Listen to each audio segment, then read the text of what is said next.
And here is the Writer's Almanac for Tuesday, the 13th of October, 2020. It's the birthday of the cookbook author Molly Katzen, born Rochester, New York, 1950. Went to college at Cornell, dropped out, frustrated by all of the student activism around her. She said, I just kind of wanted to go to school. Everyone was like, Nixon invaded Cambodia, so we shouldn't go to school. I was thinking, I don't see the connection. She moved to California, then she came back to Ithaca, where her brother was starting a restaurant called the Moosewood. She helped for a while, and she ended up collecting recipes and publishing the Moosewood cookbook. Came out in 1977. Things like gypsy soup, tabbouleh, zucchini, feta, pancakes. It's the birthday of the novelist Conrad Richter, born in Pine Grove, Pennsylvania, 1890.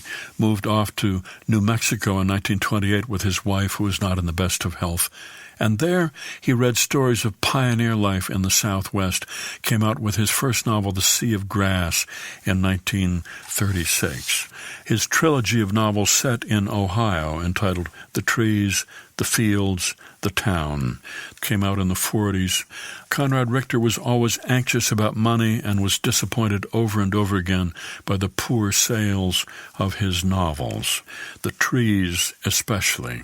His friend and editor Alfred A. Knopf wrote, I think that The Trees suffered from lack of action and story and gave the reader not enough narrative to bite into and something of the impression of being an overture rather than the main show. It's the birthday of the writer Arnaud Wendell Bontemps, born in Alexandria, Louisiana, 1902. First in his family to go to college, his father was furious that he chose to study literature instead of medicine or law. Moved to New York City, where he became friends with Langston Hughes, James Weldon Johnson, Jean Toomer, writers of the Harlem Renaissance. First novel, God Send Sunday, came out in 1931. His novel Black Thunder, about an actual slave uprising, published in 1936. Then a third novel, which got terrible reviews, so he gave up writing fiction, got a job as a librarian at Fisk University, where he collected African-American literature in anthologies, preserving much that might have otherwise been lost.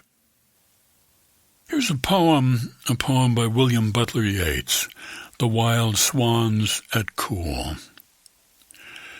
The trees are in their autumn beauty, the woodland paths are dry. Under the October twilight, the water mirrors a still sky. Upon the brimming water, among the stones, are 59 swans. The 19th autumn has come upon me since I first made my count. I saw, before I had well finished, all suddenly mount and scatter, wheeling in great broken rings upon their clamorous wings. I have looked upon those brilliant creatures, and now my heart is sore. All's changed since I, hearing at twilight, the first time on this shore, the bell beat of their wings above my head, trod with a lighter tread. Unwearied still, lover by lover, they paddle in the cold, companionable streams or climb the air.